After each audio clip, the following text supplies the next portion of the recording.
Hello, this video is about Western democracy versus the Chinese system. So a week or two ago I was having a conversation with my American friend, as I often do, and we're discussing how a number of people outside of China, especially in the West, seem to think that the only system of government is democracy and that no other system can possibly work. So I decided to make a video about it, and a few of the things we talked about, we were discussing the different systems of China and the West. So now I'm going to compare some statistics and figures, and then you can make up your mind which you think's a good system or not a good system.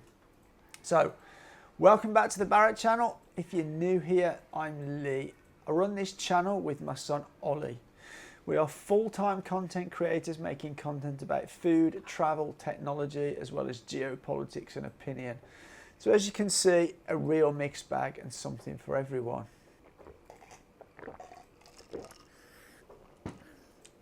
Right, there's a lot of finger pointing at China regarding the situation in Xinjiang.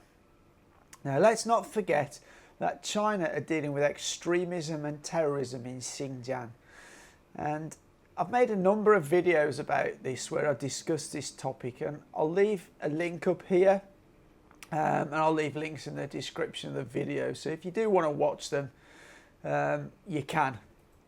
So China's answer to dealing with terrorism and radicalisation is to use a method of re-education. So it's basically trying to put people with radical thinking back on the right path. And you need to remember that before they started this program and before the tighter security in the Xinjiang region, there were many terrorist attacks, with many hundreds, if not thousands of people being killed or injured by separatists and terrorists. And a lot of people were being radicalised. And the West have said that the Chinese authorities have targeted Uyghur Muslims, but from what I can see and the information I've consumed, they're not targeting necessarily Uyghur Muslims, they're targeting terrorists and extremists and people who've been radicalised. And it may be so that some innocent people have been caught up in the net, but I think that the important thing is to show that, to explain that they have brought this situation under control. But let's now have a look at how the US and the allies have dealt with a similar terrorist situation. So, according to the Watson Institute, the USA, since its war on terrorism started, sort of the post 9/11, over 480,000 people have lost their lives in Iraq, Afghanistan and Pakistan. And there's over 250,000 civilians within that total. And that figure doesn't even include the estimated 500,000 people that have been killed in the Syrian war, which the USA joined in 2014. Also, it's interesting to note that these estimates are thought to be conservative, so it's possible that many more have actually been killed, just not being accounted for. Now next, another thing that Western countries do is point the finger at China, suggesting they have locked up 1 million Muslim Uyghurs in Xinjiang. And they say this without any evidence of those numbers at all. They're kind of just numbers that have been pulled out the air or by an interview that Adrian Zenz did with 8 Uyghur people. So, he extrapolated this ridiculous figure. And as I said, there's no evidence whatsoever of that number. But if you actually look at the prison population in the USA, we can see they have the highest prison population in the world per 100,000 people. According to the latest data from the Pew Research Center, there are over 2 million people imprisoned in the USA, compared to around 1.7 million in China. However, when you look at this as a percentage of overall population, the USA has a rate of 639 prisoners per 100,000 people. And China has 121 per 100,000 people. So this shows that the USA has more than 5 times more people in prison than China on a per capita basis. And something else, while I was doing this research, something else I also noticed is that there's a much higher number of African Americans and Hispanics in the US prison system. And again, I just want to show you some statistics too, so you can back up what I'm actually saying. African Americans make up 12% of the US population, but 33% of the US prison population, and Hispanics make up 16% of the population, but 23% of the prison population. Now compare that with whites, who make up 64% of the population, but only 30% of the prison population. Now you may argue that African Americans and Hispanics commit more crime. However, there's quite a lot of evidence that points to racial bias within the US justice system. And not only that, also as an African American, you are much more likely to be killed by police in the USA than if you're a white person. And here's a graph from PNAS showing that you are twice as likely to be killed by police in the US if you are African American. And this really points out that there is some sort of issue going on there in the States where African Americans are concerned. And this brings me on to another topic. And in the past, we've made a couple of videos on the channel showing how safe China is. And yeah, it does have something to do with the amount of security cameras in China. There are a lot. However, there are some Western cities that have a higher amount of cameras per capita. And London is the UK's one example of that. But the fact is, Chinese cities are very safe. Now let's compare this to the US. In my opinion, in the US, guns are just completely out of control. The US has 120 guns per 100 people. Now, if you compare that to China, they have an amount of 3.6 guns for every 100 people.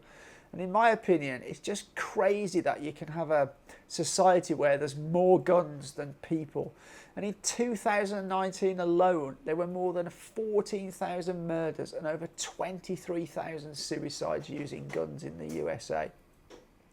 Now, if you talk about China, the rate of gun crime has significantly fallen here in China, and it's reduced by over 80% from 2012 to 2017. And in 2017, there was only 58 gun crimes reported, and that's according to official figures and statistics. Now, gun laws here are extremely strict, and the punishments are high if you are found with a gun or commit a crime with a gun.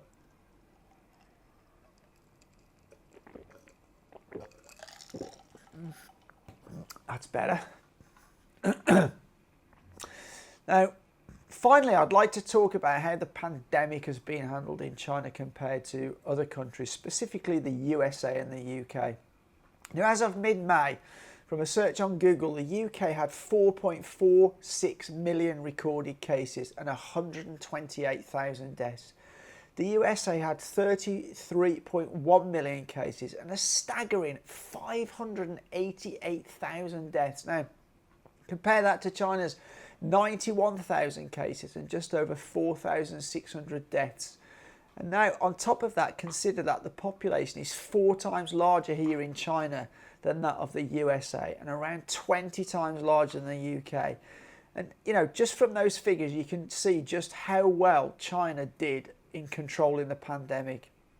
And to be honest, I'm really surprised at the UK. The UK is an island, just like New Zealand. It should have been one of the easiest places to protect against the pandemic. It's got no land borders, completely surrounded by sea. But I think the problem, in my opinion, they did too little too late. Boris and the government spent far too much time finger pointing at China instead of tackling the issue at hand. And even then, they didn't follow the science. I think decisions were political. However, the UK have now done a good job at vaccinating, and this has saved them. As of now, they've probably vaccinated well over half the population, and numbers of new cases are falling fast. Now, the USA is a very different story. Right from the start, they ignored the science.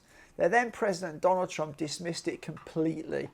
Not wishing to listen to Dr. Fauci, who's America's expert, he even refused to wear a mask for most of the time and continued to organise political rallies with large gatherings that just made the situation worse. And similar to the UK, all they did, instead of concentrating on fighting the pandemic, they just continued to finger point and suggest it was China's fault. Meanwhile, the pandemic was spreading like wildfire across the country. and that resulted in the deaths of almost 600,000 people.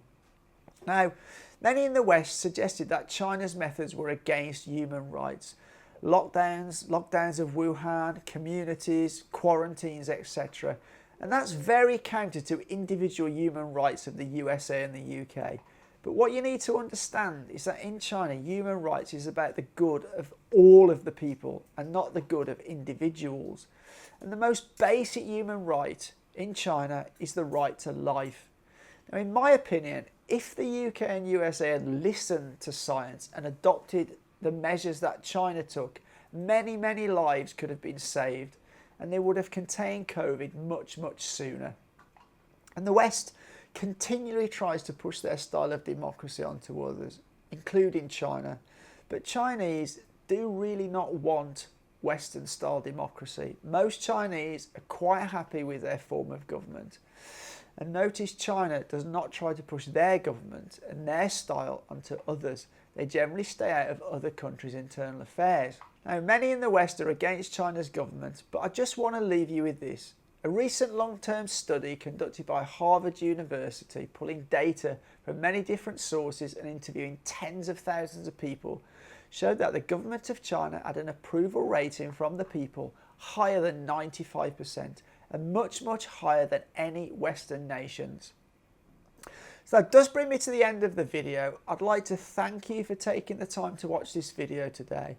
If you did enjoy the video, give it a thumbs up and also consider hitting the subscribe button. We do appreciate all those people out there who support us, and I will put a graphic on the screen now, so if you do want to support us, please go ahead. It's not compulsory, but we welcome all support. But as always, for now, see you in the next one and take care.